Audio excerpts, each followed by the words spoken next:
चतुर्थ शताब्दी मनाए, जागनी ज्योति जलाए। चतुर्थ शताब्दी मनाए, जागनी ज्योति जलाए। महामती श्री प्राणनाथ का ज्ञान सर्वत्र फैलाए, वाणी सर्वत्र गाए, वाणी सर्वत्र गाए। चतुर्थ शताब्दी मनाए, जागनी ज्योति जलाए। चतुर्थ शताब्दी मनाए, जागनी ज्योति जलाए। प्राणनाथ वाकट चतुर्थ शताब्दी के अवसर पर नागनी रथ यात्रा के साथ हम लोग रायगढ़ पहुंचे हैं। शोभा यात्रा निकल रही है छत्तीसगढ़ी नृत्य के साथ, क्योंकि छत्तीसगढ़ी नृत्य एक विश्व प्रसिद्ध नृत्य है। ये हमारे सभी साथी भाई मिलकर के नृत्य के साथ महामती प्राणनाथ जी की शोभा बढ़ा रहे हैं और प्राणनाथ जी के प्रसन्न से 14 भवन को साकार कर रहे हैं। सभी को शुभकामना देते हैं। ऐसे ही सारे उड़ीसा के शहरों में भी इसी प्रकार से शोभा यात्रा निकाली जाएगी। प्राणनाथ जी का नाम विश्वव्यापी करने का कार्य हो रहा है। आप सभी इसमें संलग्न हैं। सभी को प्रेम प्रणाम, सभी को शुभकामना, सभी के प्रति मंगल भावना। पाँव भरे आगे सो। चतुर्थ शताब्दी मनाए, जागनी ज्योति जलाए। चतुर्थ शताब्दी मनाए, जागनी ज्योति जलाए। महामती श्री प्राणनाथ का ज्ञान सर्वत्र फैलाए, वाणी सर्वत्र गाए, वाणी सर्वत्र गाए। चतुर्थ शताब्दी मनाए, जागनी ज्योति जलाए। चतुर्थ शताब्दी मनाए, जागनी ज्योति जलाए।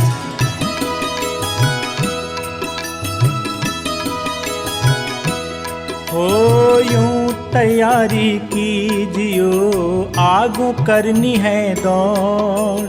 यूं तैयारी कीजियो, आगू करनी है दौड़। सब अंग इश्क लेके निकसो ब्रह्मांड फोड़। सब अंग इश्क लेके निकसो ब्रह्मांड फोड़। निकसो ब्रह्मांड फोड़, निकसो ब्रह्मांड फोड़। निकसो ब्रह्मांड फोड़, निकसो ब्रह्मांड फोड़। चतुर्थ शताब्दी मनाए, जागनी ज्योति जलाए। चतुर्थ शताब्दी मनाए, जागनी ज्योति जलाए। महामती श्री प्राणनाथ का ज्ञान सर्वत्र फैलाए, वाणी सर्वत्र गाए, वाणी सर्वत्र गाए। चतुर्थ शताब्दी मनाए, जागनी ज्योति जलाए। चतुर्थ शताब्दी मनाए, जागनी ज्योति जलाए।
हमारा सबका लक्ष्य है हम साधना में इतने सुदृढ़ हो जाएं, इतने मजबूत हो जाएं, साधना की चरम शिखर पर, चरम ऊंचाई पर पहुंच जाएं। ये हम सबका लक्ष्य है। हम सबका नहीं, प्रत्येक प्राणी मात्र का लक्ष्य है। एक चींटी भी साधना करती है। जमीन को सूंघते हुए जमीन में कोई ऐसी चीज मिले जिसको मैं अपने छोटे छोटे दांतों से दबा करके वहां तक पहुंचाऊं जहां पर मेरे बच्चे भूखे और प्यासे हैं, उनको खिलाने की साधना में चींटी भी लगी है।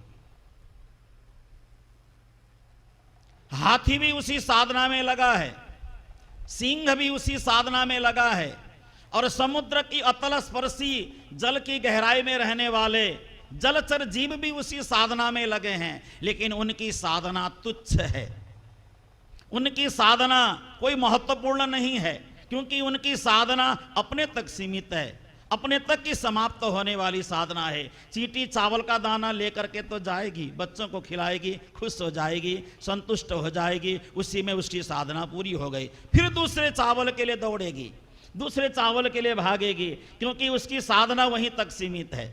एक व्यापार करने वाला व्यक्ति व्यापार कर रहा है, उसकी इच्छा है कि दुनिया का सबसे बड़ा व्यापारी मैं बनूं। बनना न बनना ऊपर वाले की कृपा पर निर्भर है और अपने भाग्य पर निर्भर है, लेकिन प्रयासरत है व्यापार के चरम शिखर तक हम पहुंच जाएं। एक व्यक्ति भोजन बना रहा है, हमारी माताएं बहनें भोजन बनाती हैं। भोजन बनाने का मतलब है मेरा भोजन इतना स्वादिष्ट बने, सामने बैठने वाला व्यक्ति जीभ का चटकारा लेते हुए भोजन का स्वाद ग्रहण करे, तो मेरा भोजन बनाना सार्थक हो गया, मेरी साधना पूरी हो गई। एक दर्जी वस्त्र सिलाता है, वस्त्र सिलाते समय सोचता है कि मेरा जो वस्त्र सिला हुआ है जब व्यक्ति पहन करके चले तो लोग कहें कि देखो फलाने टेलर ने सिलाया है, कितना फिटिंग है। व्यक्ति का पेट तो बाहर निकला है, लेकिन वस्त्र इतना बढ़िया है कि दिखता नहीं है। प्रत्येक व्यक्ति की साधना है। जीवन में कौन सा ऐसा व्यक्ति होगा जो साधना करना नहीं चाहता होगा, लेकिन साधक वही बन सकता है। और साधना की चरम अवस्था उसे ही कही जा सकती है, क्योंकि सदगुरु देवचंद्र जी महाराज ने जन्म लेते ही साधना करना प्रारंभ किया। उनकी साधना तब फलीभूत हुई जब श्याम जी के मंदिर में श्री कृष्ण का साक्षात्कार हुआ। और श्याम जी के मंदिर में श्री कृष्ण का साक्षात्कार होने के बाद उनके पवित्र कानों में भगवान श्री कृष्ण के परम पवित्र मुखारविंद से षोडशाक्षरी मंत्र प्रस्फुटित हुआ, और वह मंत्र श्रीदेव चंद्र जी के कानों के द्वारा अंतर हृदय को झकझोरने वाला मंत्र अंतर हृदय में चला गया। और श्रीदेव चंद्र जी साधना के चरम शिखर पर पहुंचने के बाद उनका श्रीदेव चंद्र नाम परिवर्तित होकर के उनका नाम क्या बना? श्री निजानंद बना, क्योंकि उनको आनंद देने के लिए वहां का आनंद धरती पे उतरना पड़ा। देवचंद्र जी की साधना कितनी ऊंचाई तक पहुंची कि साधना देने वाला व्यक्ति साधक के सामने, साधना रत व्यक्तित्व के सामने ऊपर से नीचे आकर के वह तारतम मंत्र जिसकी साधना में वो लगे हैं उनके कान में जाकर के फूंकना पड़ा, और श्री देवचंद्र जी निजानंद बन गए। हो गई साधना पूरी। और इसी साधना में श्री महाराज ठाकुर लगे। श्री महाराज ठाकुर ने एक दिन श्री देवचंद्र जी महाराज को कहा, हे गुरु महाराज, मैं तो परमधाम की इंद्रावती की आत्मा आप कहते हो, लेकिन मुझे परमधाम जलजलाकार क्यों नहीं होता है? परमधाम सामने रूबरू क्यों नहीं होता है? परमधाम मुझे दिखता क्यों नहीं है? तो अप्रत्यक्ष रूप से सदगुरु देवचंद्र जी महाराज ने श्री महाराज ठाकुर को कहा, तुम निर्मल आत्म धाम की श्री इंद्रावती उत्पन्न, तुम परम धाम की निर्मल आत्मा हो, तुम्हें ये सब मेहनत करने की कोई आवश्यकता नहीं है। लेकिन अगर हमें ये कहा जाए मेहनत करने की आवश्यकता नहीं है, तो क्या हम नहीं करें मेहनत?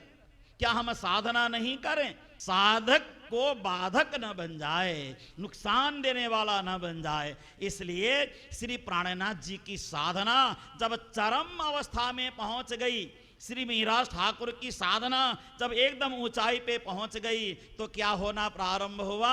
श्री महाराज ठाकुर के अंदर स्वयं श्री राजी महाराज प्रवेश हो गए। प्राणनाथ जी का यही विचार, प्राणनाथ जी का यही कथन,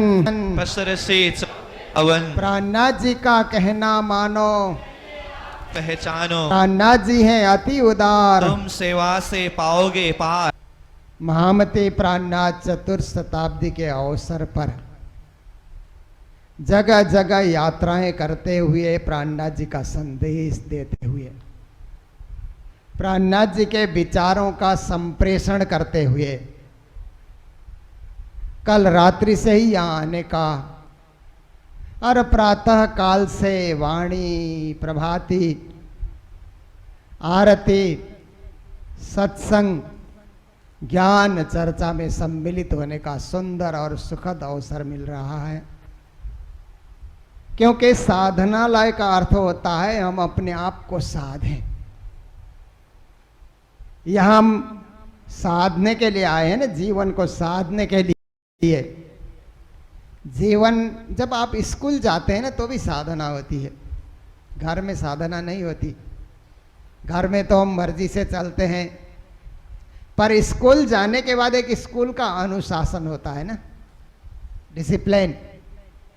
ये डिसिप्लिन शब्द दूसरे के ऊपर प्रयोग करने में तो आनंद आता है, अपने पर प्रयोग करने में थोड़ा दुख होता है कि नहीं? आप लोग विचार करिए। अनुशासन शब्द कभी किसी के ऊपर बोलना हो ना तो बड़े मजे से हम लोग बोलते हैं, अनुशासन बहुत जरूरी है, सब जगह अनुशासन रखो। पर अपने ऊपर अनुशासन रखने की बात आ जाए, आपका जीवन भी अनुशासित होना चाहिए, तो हमें कष्ट होता है। हम क्यों अनुशासन में रहें? हम मर्जी से रहेंगे, मर्जी से सोएंगे, मर्जी से खाएंगे, मर्जी से उठेंगे, मर्जी से बोलेंगे। तो ऐसा जो है हमारा मन अनुशासन में रहने के लिए हमें विघ्न डालता है। उसको भी साधना है, मन को भी साधना है, विचार को भी साधना है, बुद्धि को भी साधना है। इसलिए स्कूल जाना बहुत जरूरी है। क्योंकि माता पिता कितने ही पढ़े लिखे हो ना, एमए, पीएचडी, डीलिट, एमफिल, बच्चों को स्कूल भेजना ही भेजना पड़ता है। क्योंकि घर में वो पढ़ाई नहीं पढ़ सकते जो स्कूल में पढ़ सकते हैं, जो अनुशासन स्कूल में सीख सकते हैं घर में नहीं सीख सकते।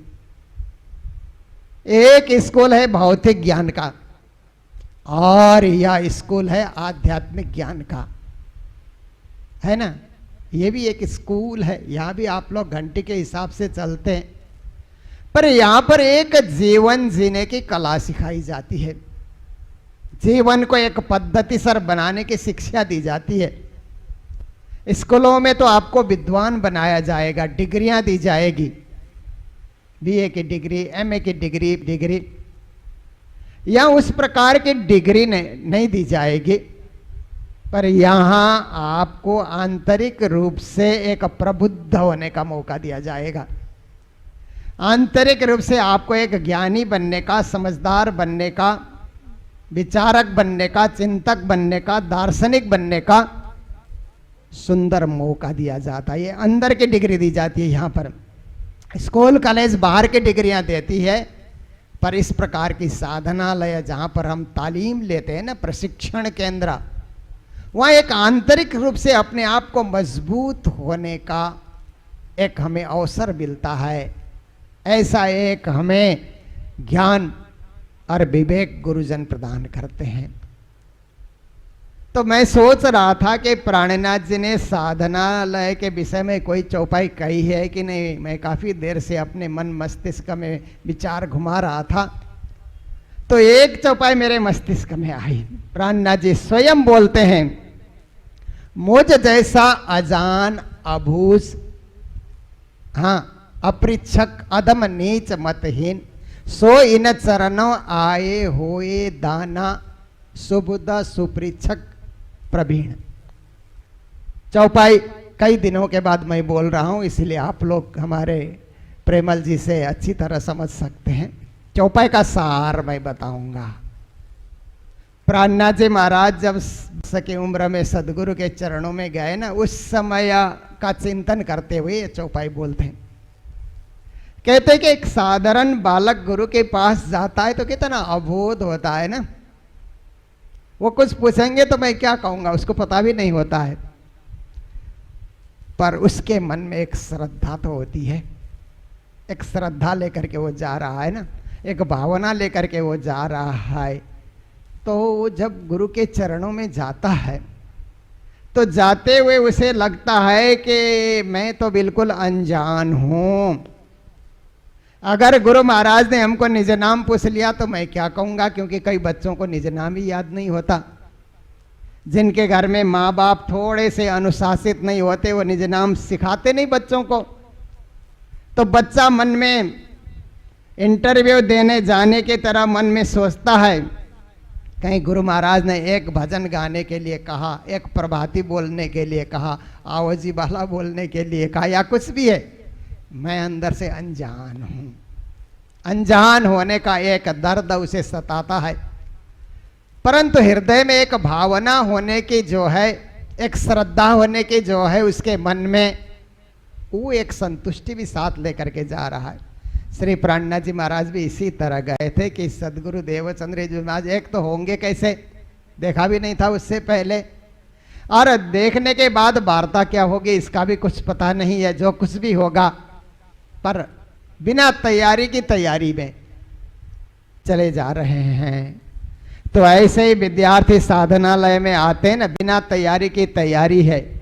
कुछ बच्चे आए होंगे माँ बाप के भेजने से, कुछ बच्चे आए होंगे हृदय में श्रद्धा लेकर के, भावना लेकर के कि धर्म के विषय में कुछ सीखें, कुछ जानें, कुछ समझें, क्योंकि ये 2 महीने का समय का हम सदुपयोग करें। 2 महीने का समय होता है तो कुछ बच्चे क्या सोचते हैं, घूमें फिरें, खेलें कूदें, खाएं पिएं, एंजॉयमेंट करें, होता है ना। और दूसरे बच्चे सोचते हैं इनलाइटमेंट करें, हृदय को प्रकाशित कर दें, हृदय में कोई ज्ञान की ज्योति जलाएं। तो श्री प्राणनाथ जी महाराज भी ज्ञान की ज्योति जलाने के लिए गए थे मेराज ठाकुर के रूप में। तो कहते हैं कि पहले तो मैं अनजान था और अबूझ भी था। अबूझ का अर्थ होता है कि कोई बात जल्दी से समझ ना आए, जल्दी से उसको उतार ना पाए।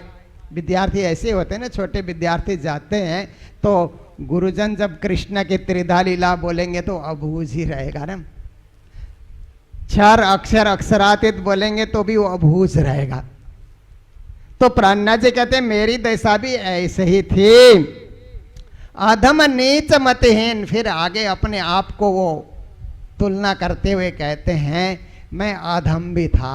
अधम का अर्थ क्या होता है कि जो ड्यूटी नहीं कर सकता, जिम्मेदारी नहीं वहन कर सकता, जिम्मेदारी में खरा नहीं उतर सकता है। ऐसे भी तो कई बच्चे होते हैं ना।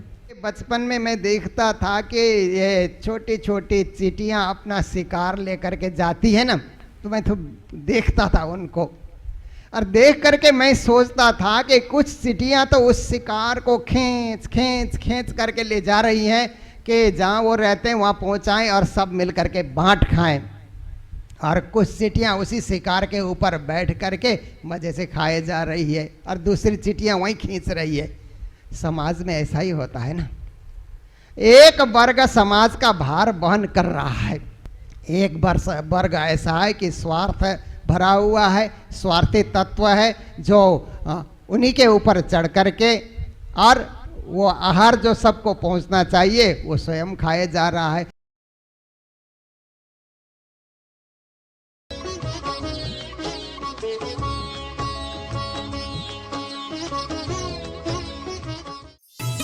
महामती का यही विचार, सुख शीतल करो संसार। प्राणनाथ जी का यही कथन, पसरसी 14 भवन। प्राणनाथ जी का कहना मानो, पहले आप पहचानो। प्राणनाथ जी हैं अति उदार, तुम सेवा से पाओगे पार। प्रणाम।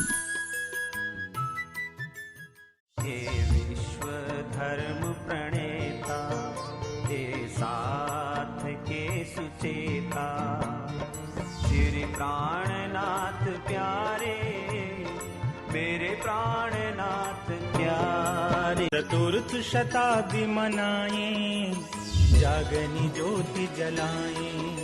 चतुर्थ शताब्दी मनाए, जागनी ज्योति जलाए। महामती श्री प्राणनाथ का ज्ञान सर्वत्र फैलाएं, वाणी सर्वत्र गाएं, वाणी सर्वत्र गाएं।